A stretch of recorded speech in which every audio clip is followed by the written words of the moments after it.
Matter number Z17-65, Quirk Auto Dealerships, Daniel J. Quirk present, for a special permit floodplain to construct a new 23,994 square foot automobile dealership facility on the premises number 91 Mayo Highway. Is there an applicant or is it representative here? Looks like they had. I think that's.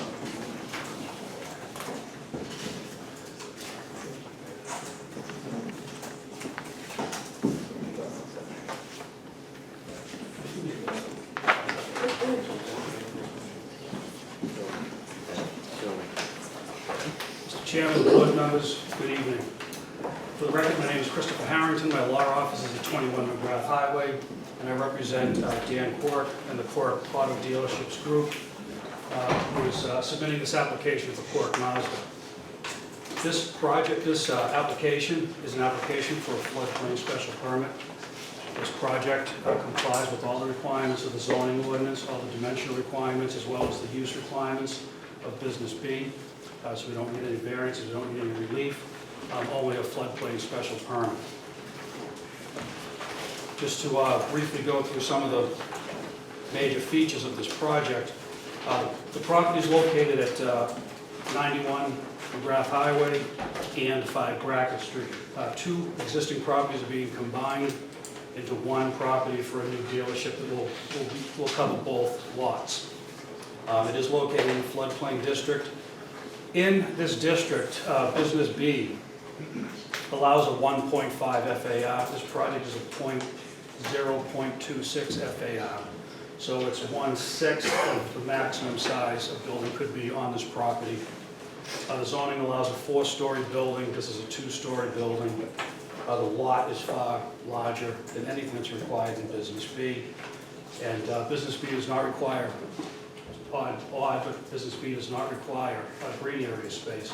And this property has over 11,000 square feet of landscaping and green space, even though it's not required. We're also required to have 120 parking spaces, and we have 142. The way that we calculated the parking spaces, we actually have far more parking than we need. Because the way we calculated it was, we took the dimensional table for the parking requirements, and we said, this is Business B, and how big is the building, and what would we need if it was retail? And that's 120 spaces. But this isn't retail. 2/3 of this building is the service space for the Mazda dealership, which have cars parked in them all day long being worked on. So there's way more than the amount of parking that's required for a building this size. So again, this is a redevelopment project. We're taking the existing Quirk Mazda building as well as the yellow cab building next door, demolishing those two buildings and constructing one brand new dealership. The combined footprint of the two buildings that are there now is 17,834 square feet. The footprint of the new building is 18,786 square feet. So it's only a 5% increase in footprint area of what's there right now. On the river side of the property, which would be the bottom side of the plan where it says Town Brook, on that side of the property, the existing building is 10 feet from the property line. The new building is 37 feet from the property line. So the building is much further away from the river than the existing conditions. So this project, from the environmental standpoint, is definitely an improvement over the existing conditions. The project is not any closer to the Town Brook than what's already there. And this project has a fully engineered site plan with all new stormwater treatment and stormwater management systems, which are not currently on the site today. So all the water on the site is being picked up by catch basins, infiltrators, and being properly treated before it goes into the city system, instead of the runoff just running into Town Brook as it does now. Again, the existing site has 7,000 square feet of green space. The new site has 11,000 square feet of green space.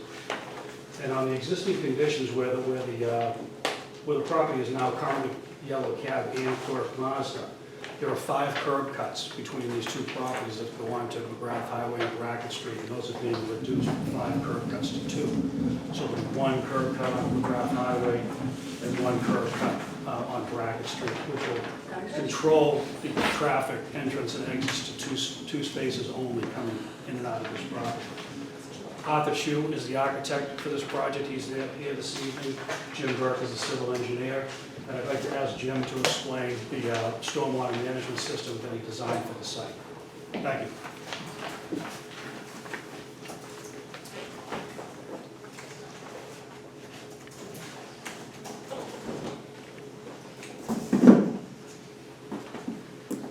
Hi, I'm back.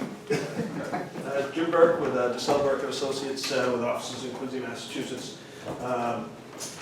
Chris did a nice job of pretty much summarizing everything that we're proposing. One thing I'd like to point out is that you have 1.84 acres of impervious area on the lot right now. We're proposing 1.72. By definition, we almost don't have to do any drainage at all, any drainage control, because we'll buffer the PFOS off the site. What we have done, though, is these little things here. Those are underground Caltech chambers. We're going to capture the runoff from the surface of the parking lot, treat it, recharge it as much as possible. Same with the roof. The roof is going to be conveyed and connected to those same structures. There's overflows into the city street, and eventually that'll drain away. Right now, everything just pours right off that site. Either it goes into the gutter or it goes right into Town Brook. We went to Quincy Conservation. We got an order of conditions from them, and DEP had no comments with work in the floodplain or work in the riverfront, which I was happy with. We did get a DPW letter. I did get to go through it. Don't necessarily agree with everything Chen says, but I can guarantee you we'll sit down and have a 20-minute talk, and we'll agree to we'll revise the plan as we see fit. And we also have planning board to go to, and it's being peer reviewed as well, and we'll certainly provide answers to that as well. But I think it's a well-engineered plan. If you have any questions, I'll be in the audience. Thank you. Thanks.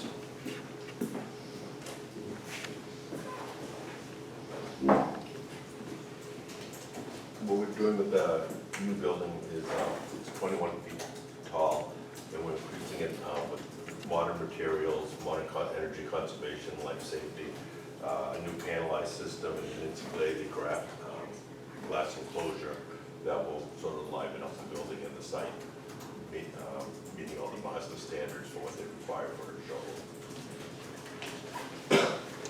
Chris, I have one question, which is the other, the Mazda dealership across the street, what's happening with that? Nothing. That building's going to stay the way it is. Oh, it is? It's going to get a light renovation to improve the appearance of it on the outside. That's Mazda too, right? It's also Mazda, but the building's going to stay essentially unchanged. This, the floodplain in this neighborhood is 11 feet elevation based on the revised FEMA flood maps that just came out, and the slab grade, the elevation of the slab floor is 12 feet in the building. So the building complies with the flood zone requirements to have the first floor above base flood elevation. Thank you very much. Well, Board, main questions? No comment. All the Caltech units are in the front and the back of the property, is that correct? Caltechs are Right. the strip right here and the strip right here. So basically, I graded this site like kind of like a basketball. This is your high point. Yeah. Sheds in all directions, and capture it in the corners and convey it inside. Thanks. Yes. Council, Yes. is there any environmental considerations that went into the design, in addition to what architect Chu had already mentioned as the engineering? When we went to the Conservation Commission, you can see this line here on the plan is the 100-foot buffer zone to the river, and this line up here is the 200-foot buffer zone.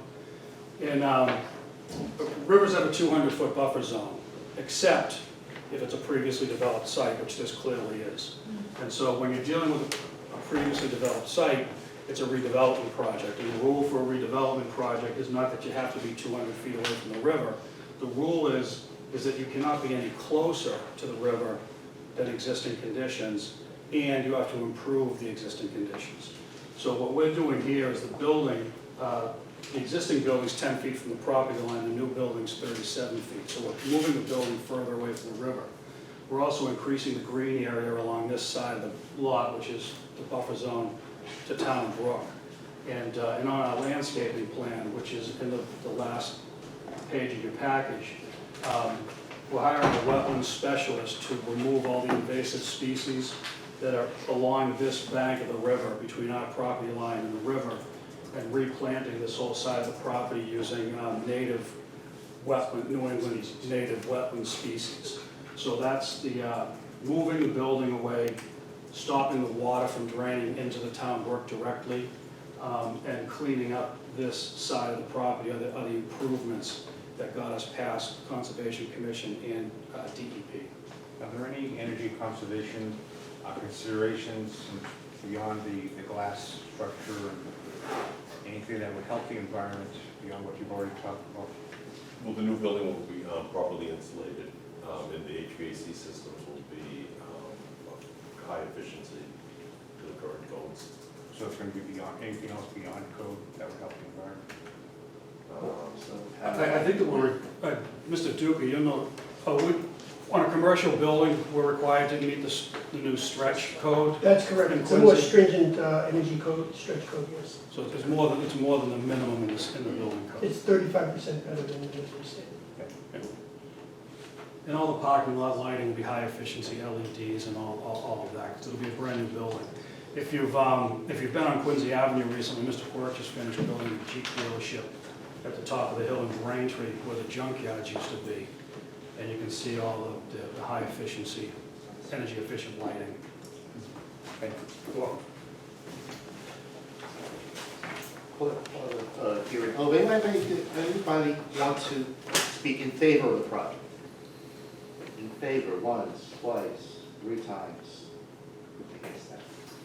I do have a letter from DPW. It's 3 pages long. Oh, God, you let somebody else read?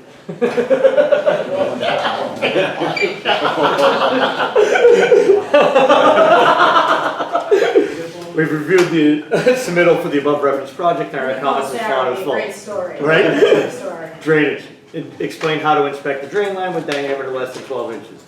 Most of the site, number 2, most of the site will be elevated above the 100-year flood elevation. Provide calculation to show the volume of compensatory storage is equal to or exceeds the storage volume lost by the elevation. 3, is there any soil test at the proposed location for drainage structures to determine soil properties and level of water table? The applicant has not provided test pit information to establish the estimated seasonal high groundwater elevation for the site, specifically if the area of the proposed underground infiltration systems. 4, an inspection port should be installed on each row of infiltration chamber. 5, the maintenance plan shall be recorded at the Norfolk County Registry of Deeds. 6, use a smaller diameter overflow pipe and install it at a higher elevation in the Caltech system. 7, apply for a stormwater connection permit from the DEP, DPW before construction. 8, a stormwater management permit from, this is harder than it looks, Mike. The stormwater management permit from the Department of Public Works is required for this definitive subdivision or any development and land alterations over 1 acre.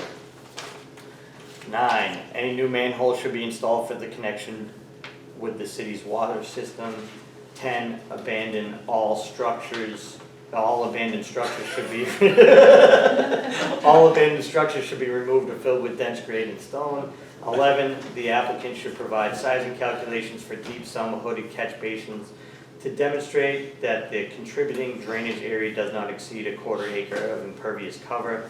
12, locate the snow storage area on plan. 13, clean and clear the town brook after construction. Water. 1, perform water flow test with the city's water department. 2, install a curb stop valve and box on the sidewalk. 3, are there any measures to protect the water pipes from the contamination of proposed sewer pipes? 4, for domestic service, use 6-inch pipe with gate to tap into the city's mains. Install a 6-inch gate on the sidewalk before reducing to 4-inch pipe. Sewer. The existing sewer pipes, 1, the existing sewer pipes and manholes on the Brackett Street should be inspected with television and tested for integrity pre and post development. 2, install and clean out for the sewer and service pipe. The proposed clean out for the sewer pipe should have 2 22.5-degree elbows, and 1 45-degree elbow. Details can be obtained from city sewer department. 3, cut and cap existing sewer service at the back of the sidewalk. 4, all abandoned structures should be removed or filled with dense granite stone. 5, provide profile of the proposed sewer service to sewer main in Brackett Street. 6, we require a standard watertight manhole for the sewer connection on the street. 7, explain why the chimney connection to connect to the service pipe. Explain why use chimney connection to connect the service pipe to manhole. I didn't write that. General. 1, the applicant should provide ADA, AAB compliant sidewalk and wheelchair ramps on Brackett Street. 2, install stone or concrete on survey monuments to delineate the public right-of-way.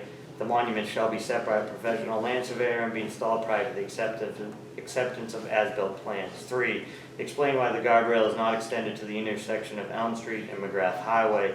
4, construct general permit from the EPA is required for any development that will disturb 1 or more acres of land. 8, provide dimensions and parking signs for the disability parking. 9, the existing lots, parcels should be consolidated into 1 lot parcel for the development. The consolidation plan shall be recorded with the Registry of Deeds, Norfolk County.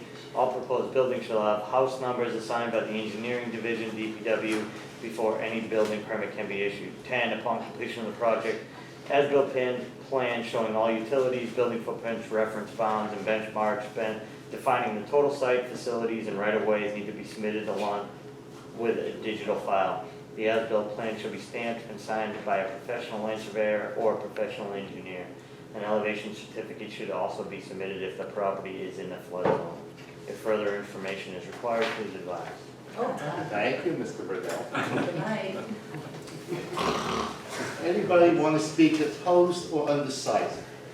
Opposed or undecided? Come on up, state your name and address for the record. Hi, my name is Joe Murphy, 18 Macy Street. This is more of a neutral comment. Okay. Mr. Quirk is a great corporate citizen in Quincy, and I'm sure this will bring a lot of great jobs. It looks fantastic. I just want to encourage the applicant to consider solar panels, skylights, alternative energies in their plan to enhance it even further. Thank you. Thank you. Thank you. Thank you. Anyone else opposed or undecided? First, second, third, I'll call that part of the hearing over. Ms. Counselor. Good evening. Still in Ward 1. So, one, I want to just start off with, of course, I hosted a community meeting on this project. We did go to conservation, we will be going to the planning board.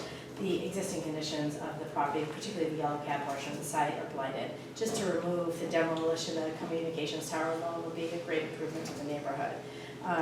Mr. Chin, to your point about what improvements environmentally have been made, the soil conditions, and I think it was talked about the test pits for the yellow cab site, I mean, they have done their initial testing, and obviously they're going to make that a clean site. So what I see that as a major improvement that I didn't hear mentioned earlier.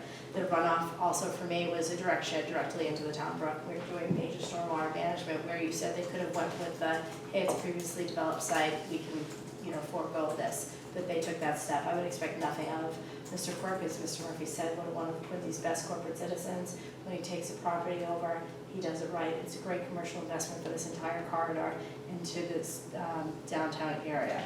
So I do support this application. I did have residents at the neighborhood meeting who are all pleased and support this application this evening. I mean, the environmental improvements, the landscape improvements, he's really, Mr. Quirk is going above and beyond on this application. Thank you. Thank you. I'm in favor. Thumbs up. Take a vote. Mr. Chairman, regarding case number Z1765, Quirk Auto Dealerships, Daniel J. Quirk, president, for a special permit floodplain to construct a new 23,994 square foot automobile dealership facility on the premises numbered 91 near McGrath Highway. I'd like to make a motion to grant the requested permit. Second. Second? Second. It's just a special permit floodplain. Yes. Yes. Sorry, It's okay. I was listening to Brian too much. All those in favor? Aye. Opposed? Guys have it. Thank you.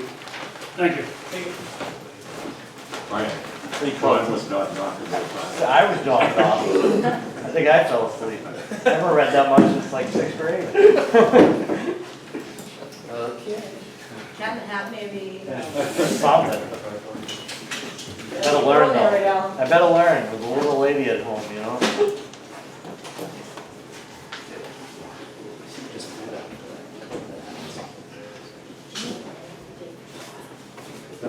Staying, Murphy? Yeah. Hot night for you. Just put a couple of kids through college. Jay, do you know the date for the planning board for July? I'll look it up. I don't know. Matter number Z17-66, the Dillon Family Trust for a variance to remove the existing home and garage and construct a new eight new townhouse-style residential units on premises number 95 East Swan Street. How's it? Thank you, Mr. Chairman. Members of the board, for the record, my name is Edward Fleming. I'm here on behalf of the Gillen Family Trust. And I'm joined with, by members of the Gillen family, including Robert and Alan Gillen. This involves, as you indicated, not property at 95 East Swan Street. It's a Residence B zoning district. This property is an 18,992 square foot parcel. It's a very narrow but very long parcel of land in Residence B, which allows for multifamily use. It's directly across, or very close proximity to North Quincy High School, the North Quincy MBTA station, and the North Quincy amenities in the area. The Gillens have actually owned this property for over 40 years, since early to mid 1970s, when their parents purchased this home. It was utilized as a family home since that time.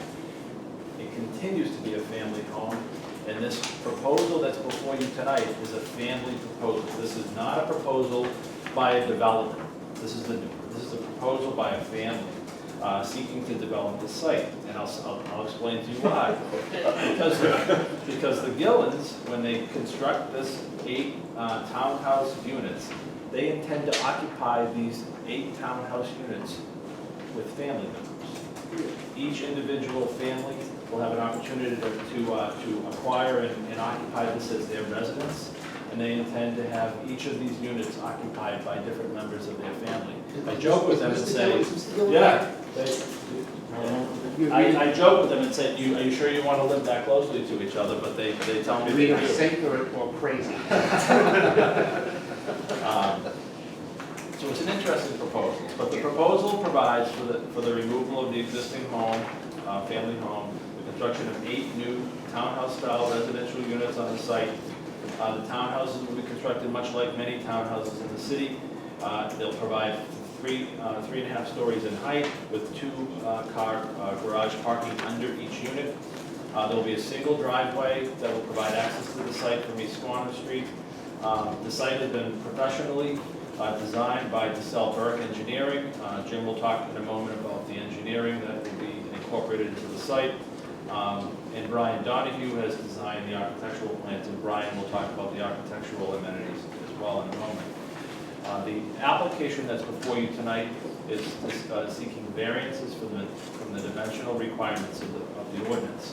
Because of the long and narrow shape of the site, the layout of these units does not meet the dimensional requirements of the ordinance, and therefore there's a number of requests that we're making tonight for the number of units, for the minimum lot area per dwelling unit, the FAR, building setback as it applies to the side setbacks, green space per dwelling unit, and the building height. The neighborhood along East Swan Street has a variety of different uses. Many multifamily dwellings. There's an apartment building that's in close proximity. There are townhouses. There are condominiums across the street. So this is a very mixed-use kind of neighborhood. And this particular proposal fits into that mixed-use category. This matter has already appeared before the planning board, and we had 2 hearings before the planning board, during which time all of the city departments have reviewed this plan. An independent peer review engineering company has reviewed the plans, and during that 2-month period, we've responded to all of the comments and concerns that have been raised by the departments. And each of those conditions have been incorporated into the planning board's approval, which was submitted on June 21st, just a week or so ago. We also reached out to the city councilor, Bill Harris, who represents Ward 6. He's very aware of the project. He shared the information with the community, and there was no concerns expressed at all about this proposal. So without anything further from me, if I could turn this over to Brian Donahue and let Brian just kind of walk you through the site plan, copy of the building plan first. I speak from here. Brian Donahue, principal of Donahue Architects, 21 McGrath Highway in Quincy. The Gillen project is an interesting one. As Ed mentioned, it's sort of a long, thin site, and very deep. So we thought instead of lining up a bunch of units, we thought maybe we'd try and break it up. So we've got 2 3-unit buildings and a 2-unit building separated by 20 feet in this instance and 30 feet at the rear of the site. The units aren't really that large. They're 2,000 square feet gross, including the garage, which brings them down to 1,500 square feet of living space. So they're not generous units, but they work for the applicant. Each particular unit is 2 bedrooms, 2.5 baths, and we've worked into the attic space. It's really a 3-story building with a hip roof, and we're providing a small bonus space up in the attic with some outdoor decking, so each particular family member could have some outdoor space without having to go outside or having to go out onto the property. So again, we have the 2-car under for each unit, and then a stair up, and then we have 4 guest parking spaces also on site. So it comes down to about 2.5 spaces. Of the numbers work about 2.5 spaces per unit.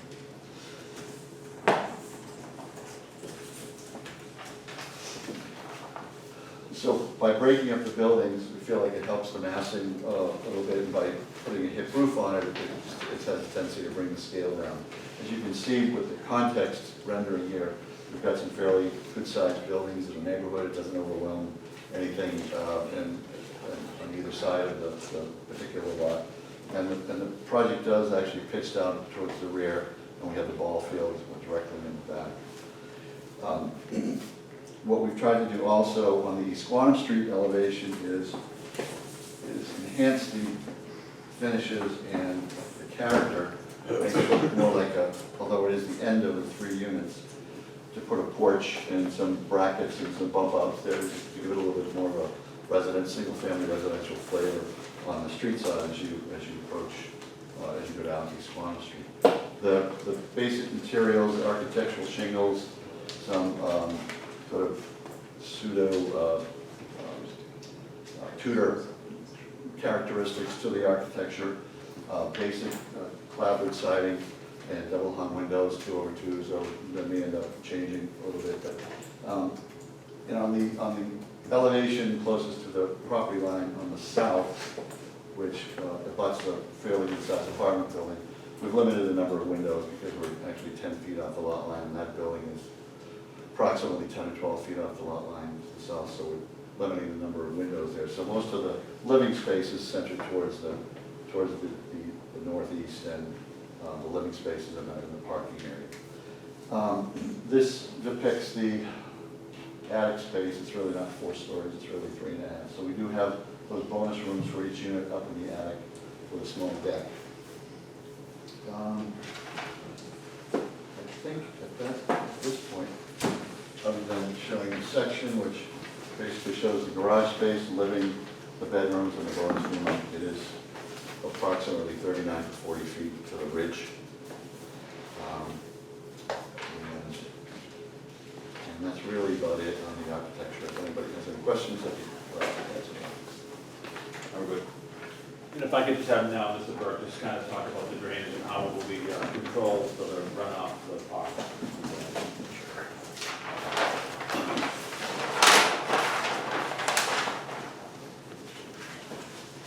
My kids are all out of school, by the way. This is all graded.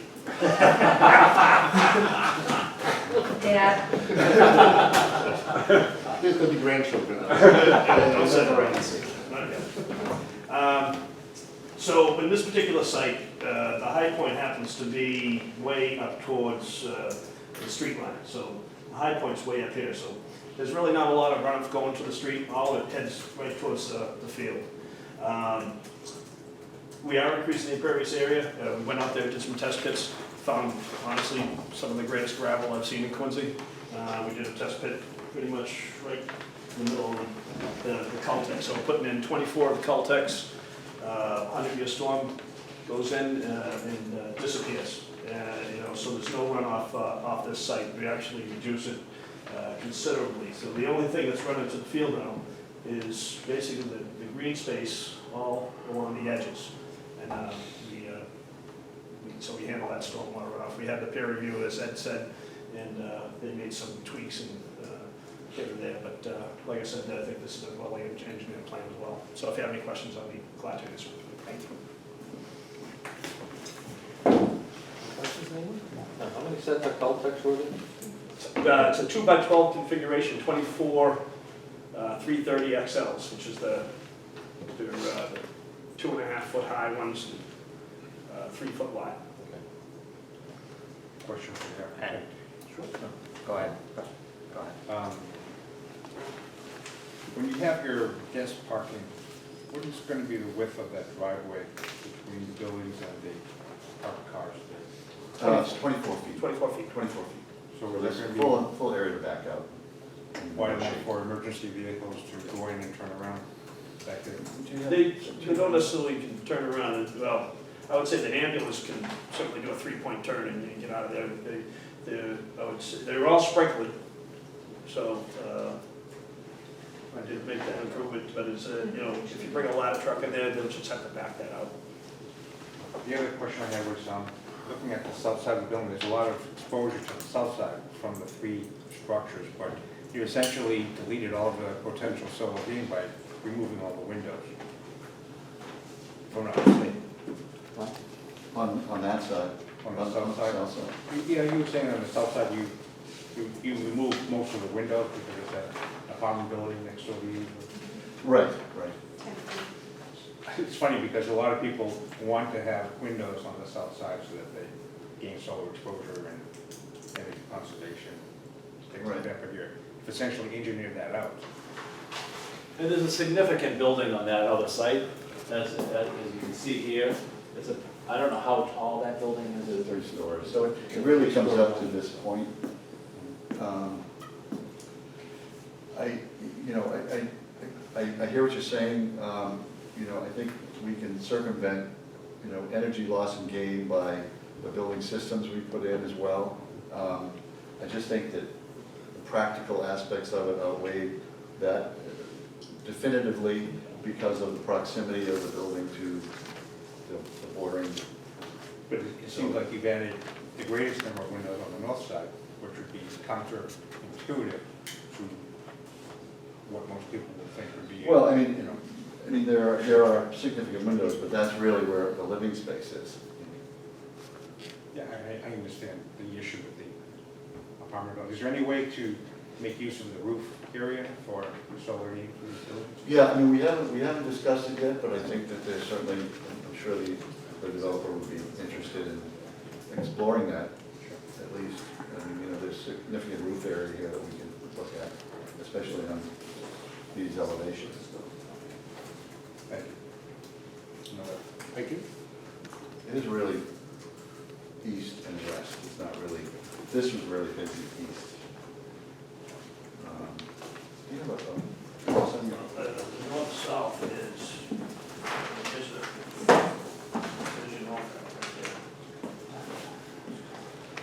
So it's really more east. South is really this elevation here, and this is more northwest. So your roof's not really, Right, yeah, it's not really parallel, it's not compass parallel, so. okay. Any other questions? Did you search out any, is there any other additional opportunities for guest parking? I know there's virtually no, there's no parking on East Warren Street, so. There are 2 spaces, 4 spaces. 4 total, yeah, no, I was just saying, did you search out, was there any other opportunities to put any additional, did you guys look at it? I assume you exhausted all options. Yeah. Well, I mean, as far as parking goes, you have the 2-car garage for each unit. And then, honestly, you can you can You could tandem probably park up, in you can front. tandem a bunch of spaces there. Yeah. We didn't necessarily specify those because they're Sure. kind of privately owned, Sure, sure. but if it's all family, But there is significant, Today. but there is, but it's a great point, and there is significant room on the site. Yeah, to it allow looks like for it's that. wide enough. I was just kinda asking if there was any other opportunity. Okay. Will that part of the hearing closed? If anyone wants to speak in favor? Once, twice, three times? Any correspondence? You have nothing from DPW? Can you give us one to anything with this one? I didn't want you reading my. I was gonna read that letter. I know. That's why we went there first. You must have it out for Danny Quirk. Anybody want to speak opposed or undecided? Opposed or undecided? I will have to chime in, sorry. 62 Bramwell Road. I believe since it already went to planning, I just want a clarification on how the rules work. So they went to planning, it got approved for 8 units. So you guys either have to approve it for 8 units or vote it down, or could you reduce it to 6 units if you wanted to? I believe we could. We could reduce it and then they'd have to revisit it planning and. They'd have to revisit the planning. Yeah. I think it's too dense, you know, it's an extremely dense project. There is absolutely no place for parking to go anywhere else in the neighborhood, there's nothing around, so they pretty much have to self-suffice their parking, and, you know, it's just very dense. I mean, I'm against this sort of density, so in this current form, I just want to say that I'm against this project, thank you. But just to point out, we're over the parking requirement, so we're actually satisfied in the parking, we're not seeking any relief from parking. No, I agree, I agree. Anybody else opposed or undecided? Counselor? no, You- No, do you have any Would like to comments? say something? absolutely. Come on up. Oh, We don't automatically assume everybody's against it. This is one of those projects, again, Bless you. it's a family project. It's, the parking, I don't see it being an issue. In fact, their mother is going to be living there, am I right? Yes. Right. I mean, she's, comes up from Florida, is that correct? So I think this is what it's about, you know, that community is going to be having a big facelift, and I think this project fits in perfectly, and it'll match what's going on there and what's going on all around that area. So I look forward, I hope you folks consider it, because it's good for North Quincy. Thank you, Counselor. Thank you. Thank you. I know, I just wanted to, I sat through this at this point, so I'm here to express my support, and I think Councilor Harris did a great job articulating that. When you talk about the public investment that they're making in the north end of the city, this is the private investment we talk about coming alongside it. Thank you, Counselor. I'll be voting in favor. I think, I'm surprised that you can actually have harmony enough to do with your family. That's all I want to say. But I think in this particular neighborhood, this is a good project because it is close to the T. I drive past this property every day on my way to work, and I see people walking farther away to the T than where your property is, sir. So I'm in favor of it. What's that? They have to, there's no parking. Well, okay, that's all good for the environment. I'm the bad guy driving work. You want us to make a condition of this, that the family has to report? Yeah, they have to go to you for marital spats. Oh, no. I'll be voting in favor. I'll be voting in favor as well. It's certainly better looking than the building to the right of it. Yeah. It's just, it's interesting the difference in neighborhoods. I mean, I think we had a similar project with 8 townhouses on a similar lot with a little different access, but it was on a main road, and we approved it. The neighborhood is adamantly against it, and here we have no opposition, so. Well, yeah, it's a different type of neighborhood. That's what I mean, it's Yeah. definitely, you know, a difference in neighborhoods and a little bit more proximity to the T. So, that being said, you know, I think it's dense, I think it's big, but, sounds like you guys are in favor. Motion. Mr. Chairman, regarding case number Z 17-66, Gillen Family Trust for a variance to remove the existing home and garage and construct 8 new townhouse-style residential units on the premises, number 95 East Warren Street, Quincy. I'd like to make a motion to grant the requested variance. Second? Second. Motion, seeing none? Aye? Aye. Opposed? Motion to adjourn? Thank you. Thank you very Everyone have a much. good night, thank you very much. Mr. Chair, I'd like to make a motion to adjourn. Second.